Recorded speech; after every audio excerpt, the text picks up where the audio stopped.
Hello, everybody. Very happy to be with you again at PCD. This is the annual Avenza update on MAPublisher and Geographic Imager. So my name's Nick. I'm the Director of QA and Customer Services, as well as Product Manager for our desktop solutions. I'm joined today by Spencer Elford. Spencer is our Product Marketing Coordinator.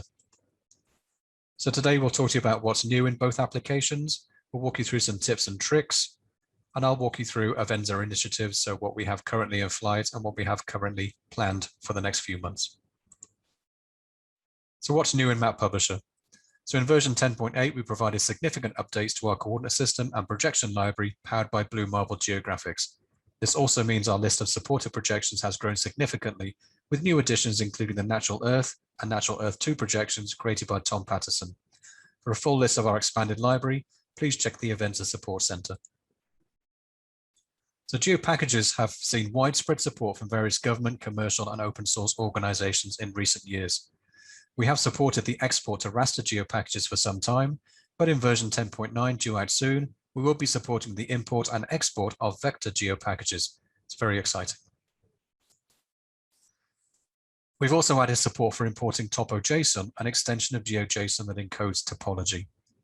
This will also be available in version 10.9, our CC 2022 compatible release. Other enhancements in MAPublisher, so compatibility. So I've mentioned 2022, but all of the point releases that Illustrator put out between 2021 and 2022, we remain very focused on making sure that we are up to date and compatible with all of those releases. Our document summary panel within the application now includes the last saved with version info. So if you do collaborate with colleagues that are running different versions of MAPublisher, you can quickly see the version of MAPublisher that was used, at least last used, to save it. You can do multi-column selections now within the attribute table editing schema. We've added support for the import of raster ECW file formats. The line plotter tool now allows for multi-selection of map locations. You can access floating licenses from the cloud. So, very good if you are basically in several different locations and need to transfer your license from one location to another. You can now store it in a cloud license system. We've moved our documentation to our support center. So this enables us to actually make sure our documentation is always up to date. So whether those updates occur at release or within releases, all that up-to-date documentation will be available for you in the support center.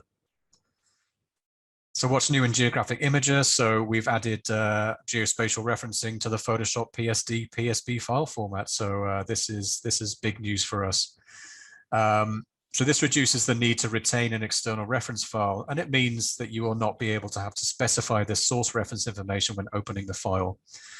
The embedded georeferencing now works with all supported images contained in Photoshop documents, as well as very large georeferenced images contained in Photoshop big PSB files. We've also made those same projection library upgrades to the Geographic Imager product. So that was released in version 6.4. So everything that you saw in MAPublisher 10.8 has now been replicated in Geographic Imager. So other things we've been working through from in the GI world recently. So compatibility, same as MAPublisher. We are very focused on making sure that we are always up to date with whatever Adobe are doing. We've added scripting support for the export of points, vectors, and text.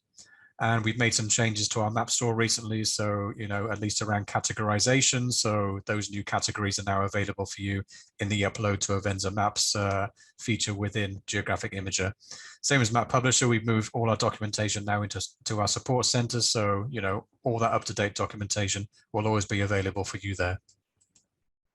I'll now pass it on to Spencer. So Spencer will talk to you about some tips and tricks, some hidden gems perhaps. So over to you, Spencer. Thanks, Nick. Hey everyone, hope you're all enjoying PCD this year, and hopefully you're learning a lot of really cool cartography tips and maybe even seeing some cool maps over the course of the day. As Nick mentioned, we want to put together a short little demo of MAPublisher highlighting 3 of my favorite tools within the software. This will be a really quick, high-level overview of a fun little map project I worked on, and hopefully you'll see a small bit about how I use MAPublisher tools to make map creation easy and fun.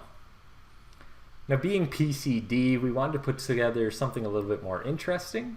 And since the conference this year is right smack in Oklahoma, we thought it'd be neat to look at a map using some data that's a little close to home. Now, I'm sure everyone here has probably seen this data set before. NOAA makes available this great little data set of all tornadoes that have been recorded since 1950. I imported the shapefile directly into Illustrator with MAPublisher, and giving it a look, you can really see that it's pretty ugly. Just a massive pile of dots all over the place, so obviously we're going to need to clean it up a bit. It was really at this point that I started to think maybe mapping tornadoes was a little boring. I mean, everyone knows about Tornado Alley already, so I wouldn't really be doing anything exciting. And I'm sure being in Oklahoma, the last thing you want to hear about is more tornadoes. So a bit disconcerted and a little bit distracted, I decided to watch some TV, and I came across something a little bit more interesting. That's right. Today I'm not going to be showing you how I made a boring map of tornado risk. No, today I'm going to show you how I made a map of sharknado risk based on my highly scientific in quotes, analysis of the 2013 sci-fi film of the same name. So where did I start? Well, of course, with good data. So for those of you who haven't seen the film, a sharknado is basically when a massive tornado scoops up a bunch of sharks and tosses them about an unsuspecting population. So for a sharknado to happen, you really only need two things. You need sharks and you need tornadoes. Since I already have this great data set showing tornado locations, all I really had to do next was find out where all the sharks could be found in the lower 48. Enter OpenStreetMap. I used the Overpass API to extract point locations for every aquarium, marine park, and aquatic zoo in the country. I also imported and projected this to the same map view so I could see the potential location for every possible shark habitat, with the exception of one important place. There. Now I have the potential location for every shark in the country as well as every tornado. But how could I go about calculating my sharknado risk potential? Well, I would obviously need to do some sort of standardization and ultimately come up with some sort of multivariate choropleth. So this is where I bring in hex bins.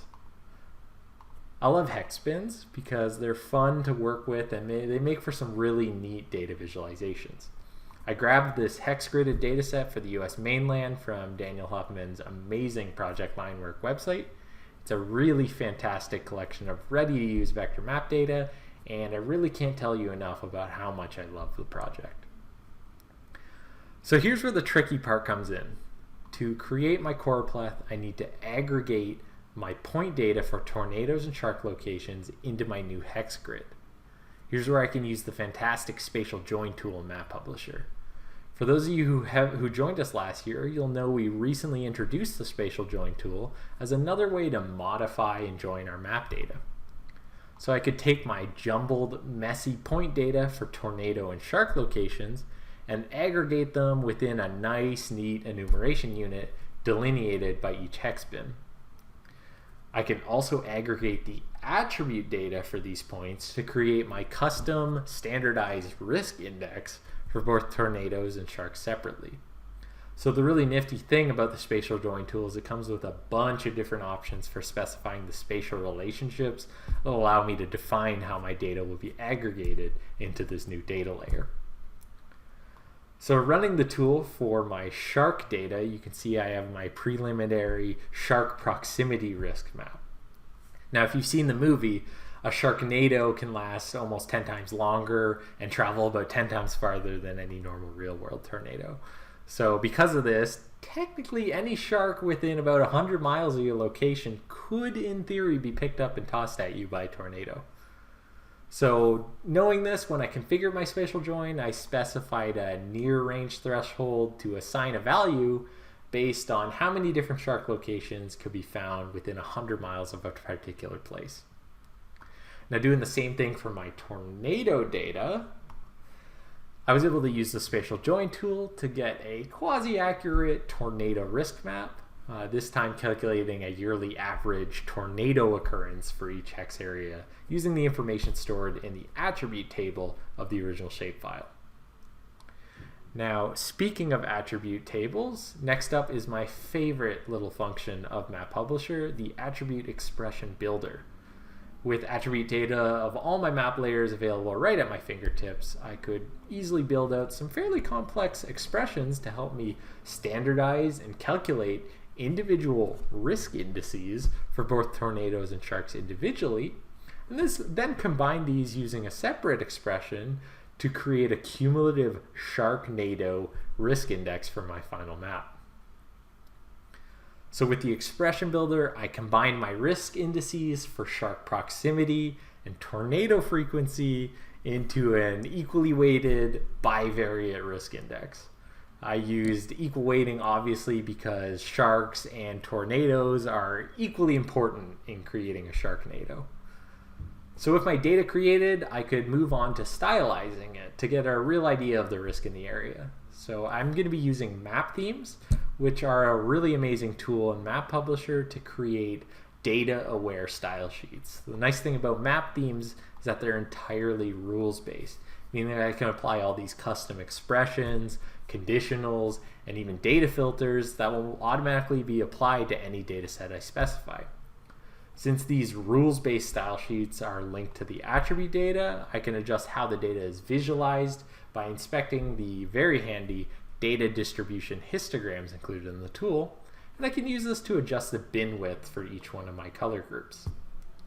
So here's the final map. You can see I used a color brewer based bivariate swatch group to visualize my hex grid map based on my completely made up Sharknado risk index, and created a custom legend to make interpretation easier. Now this was a really quick overview of only 3 of my favorite features in MAPublisher, but I really hope you enjoyed seeing how I use them to easily make a fun, not so serious map of Sharknado risk in the US. With that, I'll be handing it back to Nick to send you off with some info about some other exciting opportunities and initiatives we have in store at Avenza. So thank you very much and enjoy the conference.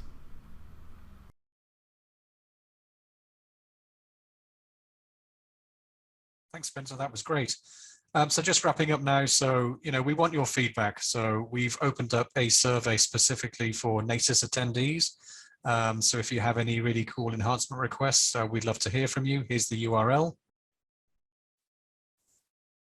If you'd like any more information on Avenza products, whether it be MAPublisher, Geographic Imager, or Avenza Maps, you can go to these locations. I'll post all these in the Slack channel as well. We're giving away licenses this year, as we normally do at NACIS. So this will be at the gala on Friday evening. So good luck, everybody. There will be a MAPublisher or Geographic Imager license giveaway at the event. We're doing a map competition this year. So, here's the URL. So if you have any cool maps that you've created with MAPublisher or Geographic Imager, we'd love to hear from you. So wonderful prizes available. So more information at the URL here.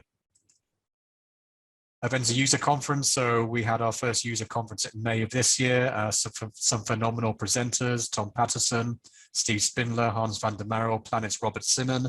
It was a great day. We learned a few things. So we're going to do our second user conference on May the 11th of 2022. So, if you would like to present for us, or if you'd love to attend and hear some really cool stories, I encourage you to go to the URL here. We have an academic program which we launched earlier in the year. So if you are interested in having licenses available for your syllabus, whether that be MAPublisher, Geographic Imager, or Avenza Maps, we'd love to hear from you. There's forms to fill in. We'd love to collaborate. We'd love to hear about how you would use the products in your school. So talk to me, talk to Spencer, or reach out at the URL below. So that's it. So thanks very much. Thanks for watching. My name's Nick. This was great. Nick at Avenza.com. Spencer is Spencer E at Avenza.com. So look forward to hearing from you. So have a great rest of the conference. Talk to you soon. Bye.